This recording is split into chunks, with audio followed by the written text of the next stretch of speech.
on a warm July evening in 1985, a Soviet colonel walked toward what looked like an ordinary patch of road outside Moscow, knowing that if he took one wrong step, he could vanish into the Lubyanka's basement and never be heard from again. Oleg Gordevsky, one of the KGB's rising foreign intelligence stars, had already been summoned back from London, already been drugged and interrogated, already watched the walls close in, and now, with KGB surveillance tightening around his apartment like wire, he was about to discover whether his own service's training, meticulous, bureaucratic, ruthless, could be beaten by an even more patient system on the other side. That image is where most popular stories about the KGB begin, the dramatic escape, the dead drop, the coded signal. But it isn't where the KGB story really starts. The KGB began long before any spy ran across a border, and its most important battlefield was not Berlin or Vienna or London. It was the classroom, the corridor, the dormitory room with the radio quietly playing state news while a young recruit learned to speak in someone else's voice. It was the long, grinding process of turning a human being into an instrument, sometimes a brilliant instrument, sometimes a blunt one, through a training system designed to produce not just intelligence officers, but loyal guardians of a state that expected enemies everywhere. To understand how the KGB actually trained, you have to strip away two myths at once. The first myth says KGB officers were simply thugs in trench coats, promoted by fear and brutality alone. The second myth says they were superhuman masterminds, flawless chess players who always stayed 10 moves ahead.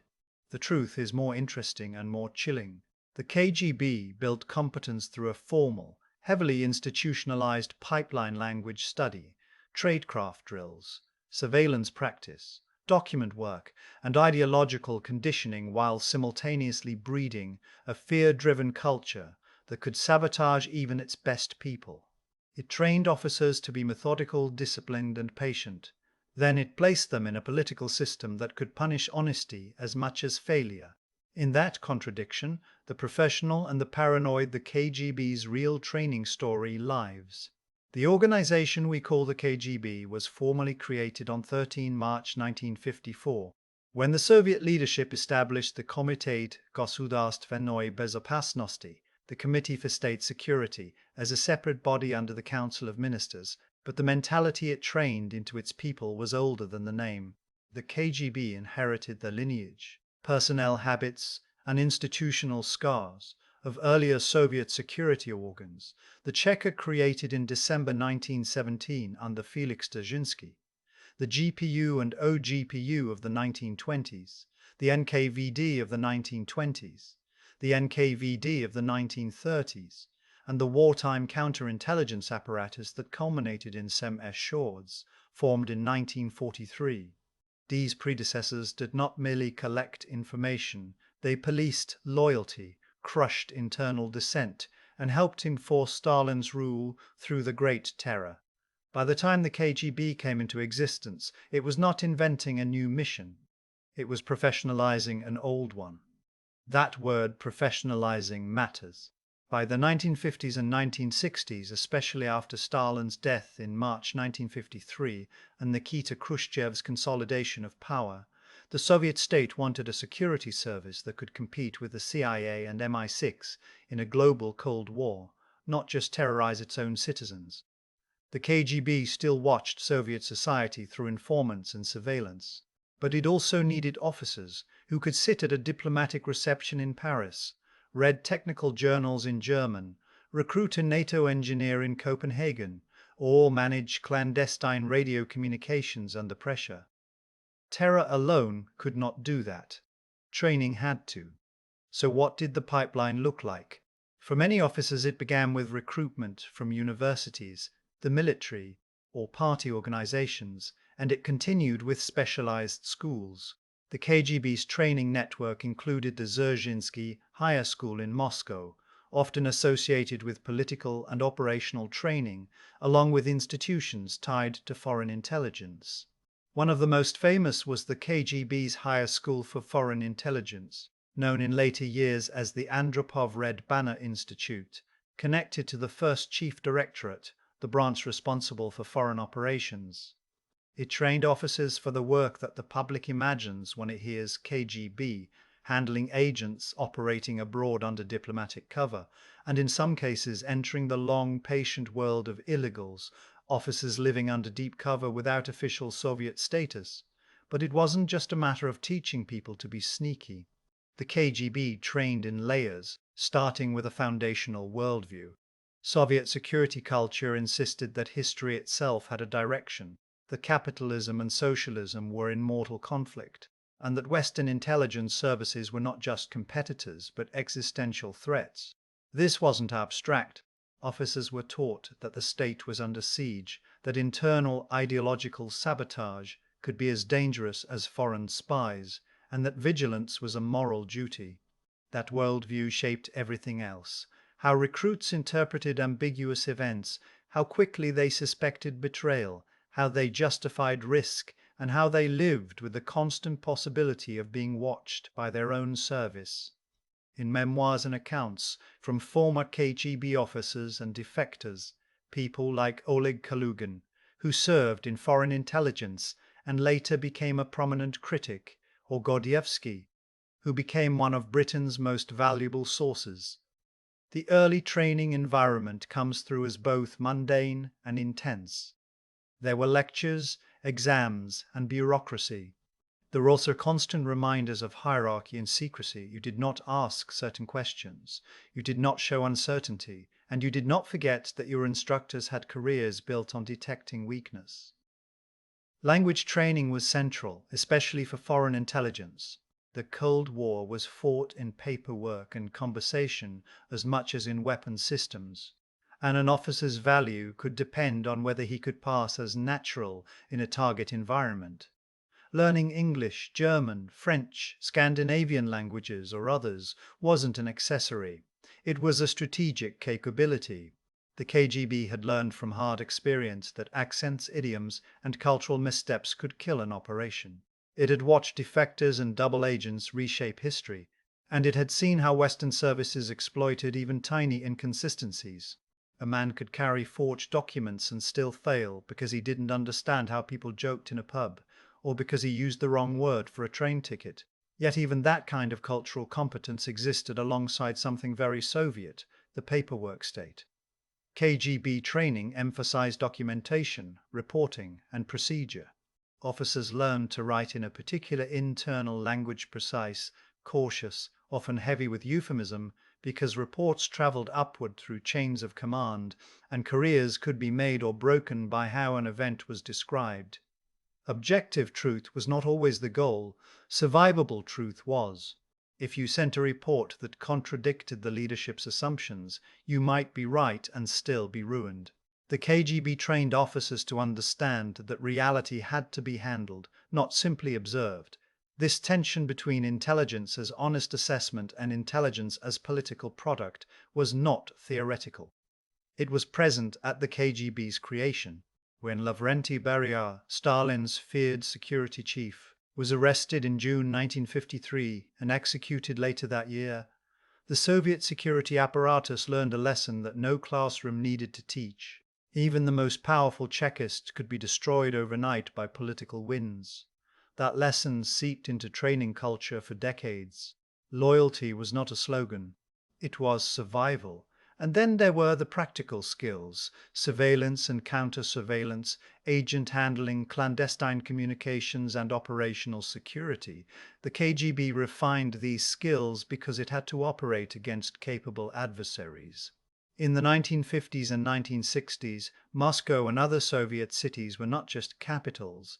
They were hunting grounds where the KGB and Western embassies played a daily chess game of tales, meetings, and attempted recruitment.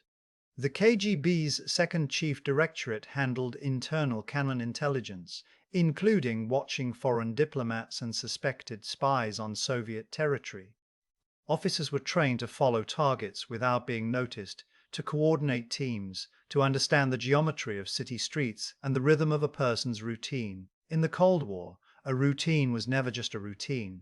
It was a vulnerability. Training for foreign postings often included learning the structures of Western governments, militaries, and intelligence services. Officers studied NATO not as an abstraction, but as an organism with habits, who made decisions, where documents flowed, which offices controlled budgets, who had access to what. They studied the psychology of recruitment, not in the Hollywood way, no hypnotic tricks, but in the human way, which pressures break people, which ambitions make them careless, which grievances create openings. The KGB understood that its best operations would not come from daring stunts, but from finding the right person and waiting. One of the most revealing aspects of KGB training was how early it taught patience. In Western popular culture, spies live fast. In actual Soviet tradecraft, many of the most important operations moved slowly, sometimes over years. An officer trained to recruit an agent was trained to map a person's life, finances, relationships, ideology, disappointments, access. The KGB's worldview encouraged the idea that history was long, that capitalism would eventually crack, that the West's own contradictions would produce sources. Training cultivated a certain cold confidence. You didn't need to win today if the system guaranteed you would win tomorrow. The irony, of course, is that history did not obey that script. If you want to see KGB training at its most ambitious and its most psychologically demanding, you have to look at the illegals, officers who lived abroad under non-Soviet identities. Within the KGB's foreign intelligence structure, the directorate responsible for illegals, often referred to as directorate responsible for illegals, often referred to as directorate is in Western accounts, represented a kind of elite path. These were not officers under diplomatic cover who could hide behind an embassy and, if compromised, be expelled. Illegals could be arrested as ordinary criminals. They might have no rescue. Their training was correspondingly intense and identity-focused. A famous historical example is the case of Rudolf Abel, the alias used by William August Fisher, a Soviet illegal arrested by the FBI in New York in 1957. Fisher had served as a Soviet intelligence officer and operated in the United States under deep cover. His arrest triggered after his assistant Reino Heinohen defected and provided information became a major Cold War episode. Abel was convicted and later exchanged in 1962 for U-2 pilot Francis Gary Powers, who had been shot down over the Soviet Union on May 1960. The exchange took place on the Glienicke Bridge between West Berlin and Potsdam, a location that became symbolic of the Cold War's quiet bargains. The Abel case mattered for training because it demonstrated both the power and fragility of the illegal program.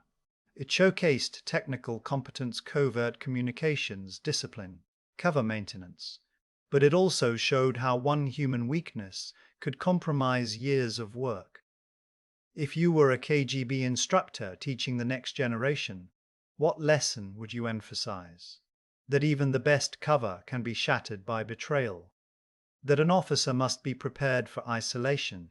That you must train people, not only to deceive others, but to live inside deception without collapsing. KGB illegals were trained to build and maintain what intelligence services call a legend, a coherent personal history that could withstand scrutiny. This wasn't just a fake name. It involved plausible life details, habits, and documentation.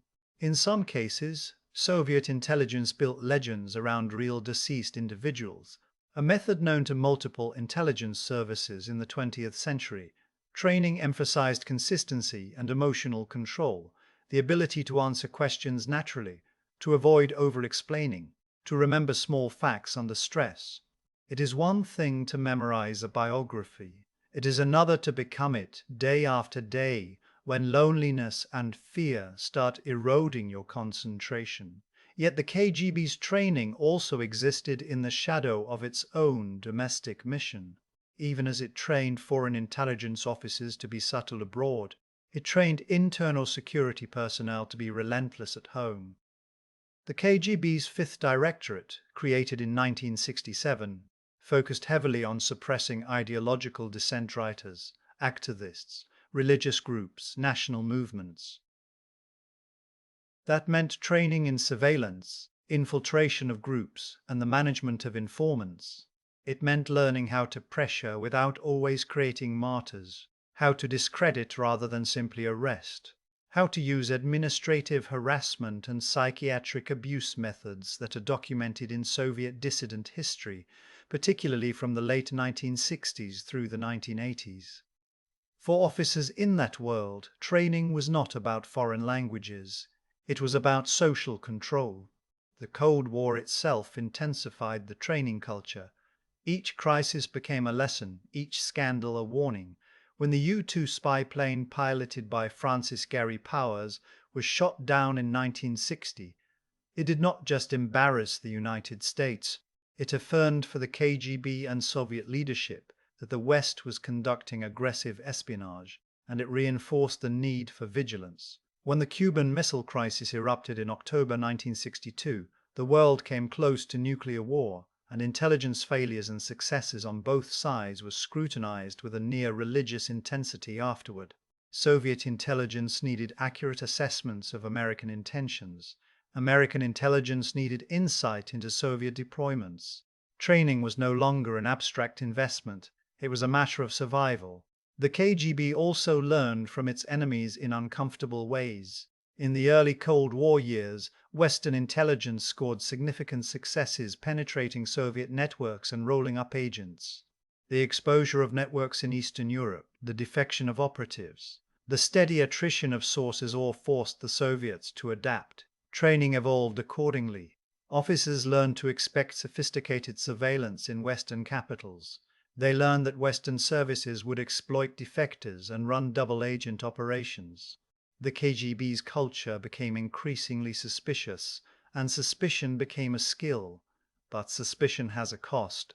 The more an organization trains its people to see deception everywhere, the more it risks seeing deception where there is none.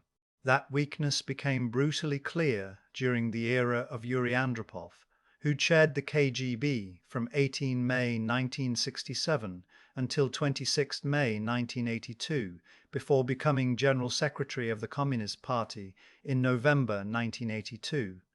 Andropov was widely regarded as intelligent and disciplined, and he pushed the KGB toward greater professionalism. Yet he also presided over an intelligence climate that could tip into paranoia.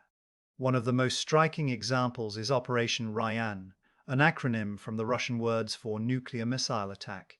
Initiated in 1981 under Andropov's leadership, aimed at detecting signs of a potential Western first strike. The KGB and GRU were tasked with collecting indicators, political, military, even social, that might suggest NATO was preparing for nuclear attack. It was an intelligence effort driven by fear, shaped by genuine Cold War tensions and the Soviet leadership's anxieties about NATO's intentions, especially amid events like the deployment of Pershing II and cruise missiles in Europe. But Operation Ryan also shows how training and institutional mindset could lock onto a narrative and then interpret the world through it. In November 1983, NATO conducted Able Archer 83, a command post exercise that simulated nuclear procedures. Later historical research indicates the Soviets may have interpreted it as potentially more threatening than intended, increasing tensions. The KGB's training in vigilance made it sensitive. The political environment made it brittle. At the same time, Andropov's KGB pushed harder on foreign intelligence. Officers were trained to understand Western technology and to acquire it, sometimes through espionage, sometimes through legal purchases, often through a complex grey zone of procurement networks. The Soviet Union's economic and technological lag behind the West made this urgent. Intelligence training incorporated the identification of scientific and industrial targets and the management of sources with access to technical information. This was not glamorous, but it mattered. Microelectronics, aerospace, communications, computing. In the Cold War, a missing component could mean a failed weapon system, and a stolen design could mean catching up by years. And then, inevitably, there were the human cracks, because all training, however rigorous, is ultimately applied by people with hopes, resentments, and private doubts. Oleg Gordievsky, whose near capture we began with, is a perfect lens for this. Born in 1938 into a family connected to the Soviet security apparatus, he joined the KGB and rose through foreign intelligence, serving in postings including Denmark and later the United Kingdom. According to widely reported accounts, including those detailed in books about his case, he became disillusioned with Soviet actions, especially the crushing of the Prague Spring by Warsaw Pact forces in August 1968, when Czechoslovakia's attempt at reform was ended by tanks. He was eventually recruited by Britain's MI6. Gordievsky's value to the West was immense because he was not a low-level source. He was an insider who could explain how the KGB thought, how it trained, how it evaluated threats. He could describe the machinery from within. What makes Gordievsky's story so telling is that it demonstrates how KGB training succeeded and failed at the same time. It succeeded in producing an officer who could operate abroad, blend into diplomatic life, and rise within the system. It failed catastrophically in producing the loyalty the system assumed it could manufacture. Training can teach techniques. It cannot fully control conscience. By 1985, Gordievsky had been recalled to Moscow under suspicion. The precise mechanics of how suspicion fell on him involves the treacherous world of double agents and betrayals. One of the most consequential figures in this broader landscape was Aldrich Ames, a CIA officer who began spying for the Soviets in 1985 and betrayed numerous US sources. Historical records and later investigations show that Ames's espionage caused devastating damage to American intelligence, including the compromise of Soviet citizens working with the CIA. While Gordievsky's case is not reducible to a single cause, the mid-1980s were a time when intelligence services on both sides were bleeding from internal betrayal, and the KGB's counterintelligence apparatus was aggressively hunting moles and penetrations. Gordievsky's escape from the Soviet Union, carried out with British assistance in an operation that has been described in multiple accounts, became one of the Cold War's most dramatic exfiltrations. It also became a haunting demonstration of what it meant to be targeted by the KGB's own methods. He had been trained to notice surveillance, to recognize patterns, to understand how a service builds a case. Now he had to apply that knowledge to his own survival. The streets of Moscow, the very environment the KGB controlled, became a maze where every ordinary object could be a tool of observation. A parked car, a man reading a newspaper, a shift change at a corner. That is the dark symmetry of intelligence training.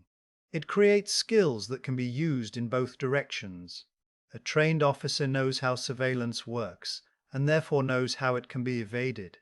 A trained officer knows interrogation methods, and therefore knows what he must never say. A trained officer knows what evidence looks like, and therefore knows how little evidence is sometimes needed to destroy a life. But the KGB story is not just about defectors. It is also about the officers who stayed and the operations that shaped world events. Consider the KGB's relationship with Allied services in the Eastern Bloc. Soviet training doctrine did not exist in isolation. It influenced and was influenced by partner services like East Germany's Stasi, led for many years by Erich Mielke, with foreign intelligence famously headed by Markus Wolf. The Stasi developed its own formidable surveillance apparatus, and it cooperated closely with the KGB. Training exchanges, shared methods, and mutual reinforcement helped create a bloc-wide intelligence culture. Yet even here, there was an irony. These services spent enormous energy controlling their populations and watching one another, but they could not ultimately prevent the political collapse that came in 1989. Training also extended into paramilitary and border functions. The KGB controlled border troops for much of its existence. And those forces were not symbolic. They guarded the USSR's vast frontiers, land borders, maritime boundaries, and sensitive zones, operating watchtowers, patrols, and checkpoints. While the romantic image of the KGB focuses on spies in European capitals, the organization's manpower and daily work involved a massive security apparatus inside the Soviet system. By the 1980s, commonly cited estimates placed total KGB personnel, including border troops, in the hundreds of thousands. The sheer scale of the institution meant training was not only elite schooling, it was mass preparation for surveillance, control, and readiness. The KGB was both a scalpel and a wall, and that wall depended on internal discipline. Officers were trained to live double lives, even inside a supposedly unified state, public Soviet citizens on the outside, secret state guardians on the inside. They learned to speak in layers to family, to colleagues, to superiors, never fully revealing what they did. Secrecy was not occasional, it was a lifestyle. This produced a certain psychological type, comfortable with compartmentalization, emotionally reserved, cautious with trust. Those traits were useful for intelligence work. They were also corrosive for normal human relationships. In training, recruits learned that an operational failure could be unforgivable, not only because it might cost an agent's life, but because it might embarrass the state, and embarrassment in a system built on prestige was treated as danger. That is why KGB officers were trained not merely to succeed, but to avoid exposure. The difference matters. Western intelligence services also fear exposure, but the Soviet political system attached an additional threat. If something went wrong, it might be interpreted not as error, but as disloyalty. This is one reason KGB training emphasized conformity and hierarchical obedience. An officer needed initiative in the field, but he also needed to anticipate what the center wanted to hear. That created a subtle distortion in how intelligence was collected and reported. Training taught officers to detect deception in others, but it also taught them to manage perceptions upward. Sometimes that meant emphasizing successes and downplaying risks. In an organization where careers and safety were tied to political favor, intelligence could become theater. And then, periodically, real blood hit the floor, reminding everyone that this was not theater at all. When Soviet dissidents were arrested, harassed, or confined in psychiatric institutions, when religious believers were monitored, when writers were silenced, the KGB's internal training had practical consequences. These were not abstract lectures. They were methods applied to real lives. The Fifth Directorate's work in the late Soviet period is documented in dissident memoirs, samizdat histories, and later archival research. The KGB became, in many respects, the manager of stagnation, an institution tasked with preventing change in a society that was slowly decaying economically and morally. Meanwhile, abroad, the KGB continued to train officers to influence politics and public opinion in subtle ways. Western discussions often group these activities under active measures, a term associated with Soviet influence operations. These were not always about stealing secrets. They were about shaping narratives, exacerbating social divisions, supporting friendly movements, and discrediting opponents. Training for this work required a political mind, understanding media ecosystems, front organizations, sympathetic groups, and the vulnerabilities of open societies. It also required the ability to remain unseen, because influence operations work best when the hand behind them is invisible. And yet, for all this training and institutional power, the KGB could not train its way out of one fundamental problem. The Soviet system itself was weakening, and the security service was trapped inside it. By the late 1980s, Mikhail Gorbachev's policies of perestroika and glasnost unleashed forces that the KGB had spent decades suppressing. It was not simply that people began speaking more openly. It was that the old mechanisms of fear and silence began to fail. Training could produce competent officers, but it could not restore legitimacy to a state losing the trust of its citizens. The climax of this institutional crisis came in August 1991. On 19 August, hardliners attempted a coup against Gorbachev, forming the State Committee on the State of Emergency. The KGB's then chairman, Vladimir Kryukov, was among the key figures involved. It was a moment when the organization's identity as guardian of the state collided with the fact that the state itself was changing shape. Tanks rolled into Moscow. People gathered. The Russian SFSR President Boris Yeltsin defied the coup plotters. The coup collapsed within days. For the KGB, this was not just a political defeat. It was an existential humiliation. Here was the service that trained for control, trained for anticipation, trained to neutralize threats before they grew caught in a failed gamble that accelerated the end of the very system it was meant to protect. The Soviet Union formally dissolved in December 1991. The KGB, symbol of a certain kind of 20th century power, was broken up into successor organizations. And yet, the training did not evaporate. Institutions rarely vanish cleanly. They migrate. Structures, personnel, and habits moved into new bodies, including the Federal Security Service, FSB, for internal security, and the Foreign Intelligence Service, SVR, for External Intelligence Service, SVR, for external intelligence. Training facilities and curricula were rebranded, reorganized, and repurposed. The language changed. Some methods changed. But the inheritance remained, the emphasis on secrecy, on state security, on the management of threats internal and external. To see how deep that inheritance ran, consider the odd afterlife of KGB knowledge in the post-Soviet era. One of the most significant sources on KGB operations came not from an official release, but from a man who quietly carried history out in his head. Vasily Mitrokhin, a KGB archivist, defected to the United Kingdom in 1992 and brought with him extensive notes taken from KGB files over years. The Mitrokhin Archive, published in collaboration with historian Christopher Andrew beginning in 1999, offered a sweeping view of Soviet intelligence activities. Whatever debates exist about interpretation, Mitrokhin's material demonstrated something important for our story. The KGB trained itself to record, to file, to build an institutional memory of operations. It did not simply act, it documented.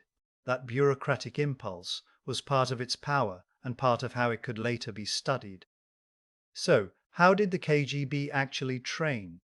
It trained like a state that believed it was surrounded. It trained officers to treat information as a weapon and relationships as terrain. It trained them to speak in coded professional language, to separate public life from secret duty, to accept that even colleagues could be threats. It trained them to be patient, to build cases and legends, to withstand loneliness, to read ideology in everyday behavior. It trained them through formal schools and practical apprenticeships, through drills and doctrine, through the steady pressure of living inside an organization where failure could mean not just dismissal, but disgrace, and sometimes far worse.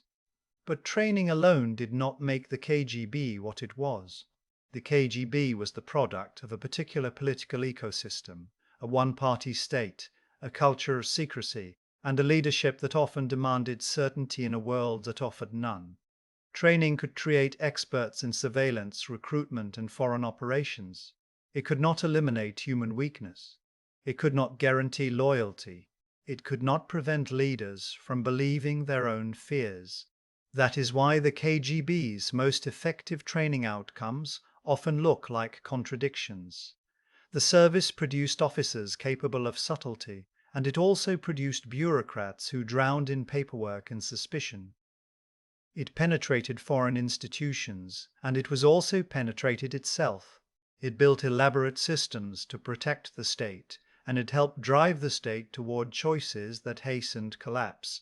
In the end, the most frightening part of KGB training may not be the gadgets or the clandestine techniques that popular culture obsesses over. It is the simpler lesson the institution drilled into its people, that truth is dangerous, that loyalty is measured, that the boundary between enemy and neighbor can be erased by a signature on a report. The KGB trained for a world where fear was rational, and for decades fear often was rational, because the state made it so. When you watch modern headlines about intelligence services, influence campaigns, and information warfare, it is tempting to treat the Cold War as a closed book, a museum exhibit of trench coats and grey offices. But the Cold War's most durable legacy may be psychological rather than technological. The idea that states can train human beings to live inside secrecy, to normalize deception, and to treat society itself as a battle space. The KGB perfected that idea in the 20th century, and it left a blueprint part professional discipline, part moral corrosion, that did not disappear with a flag over the Kremlin. Because the last quiet truth about how the KGB actually trained is this: it trained people to survive in a system that demanded they stop being fully human in public. And once a state teaches enough of its citizens to live that way, the training doesn't end when the institution ends. It echoes forward, changing what people believe is normal about privacy, about truth, and about power long after the last file is stamped and the last classroom light goes out.